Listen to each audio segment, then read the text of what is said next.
Hello students, இன்னைக்கு நம்ம NMMS exam மேத்ல வடிவியல் உருவங்களின் எண்ணிக்கையை கண்டறிதல், கவுண்டிங் த ஜியாமெட்ரிக்கல் ஃபிகர்ஸ், அந்த டாபிக்ல பார்க்கலாம். இதுக்கு 3 மெத்தட் இருக்கு. ஒன்று ஃபார்முலா படி கவுண்ட் பண்ணலாம், இன்னொன்று மேனுவல் கவுண்டிங், இன்னொன்று ரெண்டையுமே யூஸ் பண்ணலாம். இதை பற்றி நம்ம பார்க்கலாம். ஃபர்ஸ்ட் ஃபார்முலா யூஸ் பண்ணி எப்படி கவுண்ட் பண்ணுறது அப்படின்னு பார்க்கலாம். இங்கே ஒரு படம் கொடுத்துருக்கேன். இதில் ஸ்கொயர்ஸை கவுண்ட் பண்ணணும், சதுரங்களின் எண்ணிக்கையை கவுண்ட் பண்ணணும். இதில் எத்தனை ரோ இருக்குது பாருங்கள். First row, second row, third row. எத்தனை காலம் இருக்குது? First column, second column, third காலம். இப்போ காலமும் ரோவும் சேமாக இருக்குது. இதுவும் 3, இதுவும் 3. இப்படி இருக்கும்போது என்ன பண்ணணும், அந்த ரோ காலம் எத்தனை இருக்கோ அதை அப்படியே ஸ்கொயர் பண்ணணும். 1 square plus 2 square plus 3 square equal to 1 ஸ்கொயருங்கிறது 1, 2 ஸ்கொயருங்கிறது 2 × 2 4, 3 ஸ்கொயருங்கிறது 3 × 3 9. இதை ஆட் பண்ணோம்னா 13. ஸோ இதில் டோட்டல் நம்பர் ஆஃப் ஸ்கொயர்ஸ் வந்து 14 ஸ்கொயர்ஸ் இருக்குது. 14 சதுரங்கள் இருக்குது இதில்.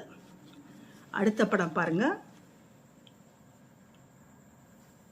அடுத்த படத்தில் first row, second row, third row, fourth row.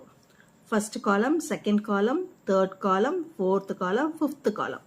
இதில் ரோவும் காலமும் சேம் கிடையாது. ரோ நாட் ஈக்குவல் டு காலம். வரிசையும் காலமும் சேமாக இல்லை. எம் வந்து இதில் 4 இருக்கு, காலம் வந்து n வந்து இதில் 5 இருக்கு. ரெண்டும் சமமாக இல்லை. சமம் இல்லாதப்ப எப்படி கண்டுபிடிக்கணும்னா, பெரிய எண்ணை ஃபர்ஸ்ட் எழுதிக்கணும்.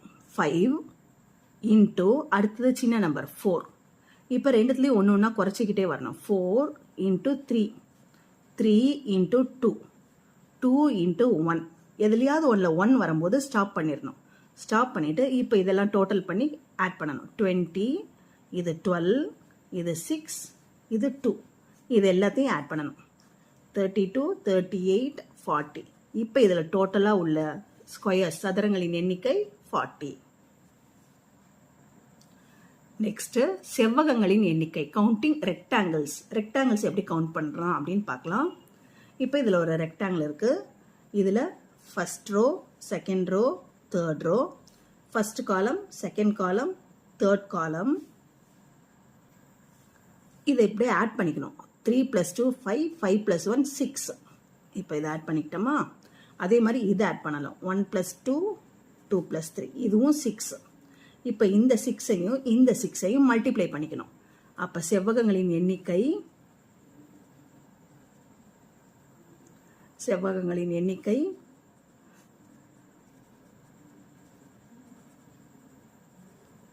6 × 6 36.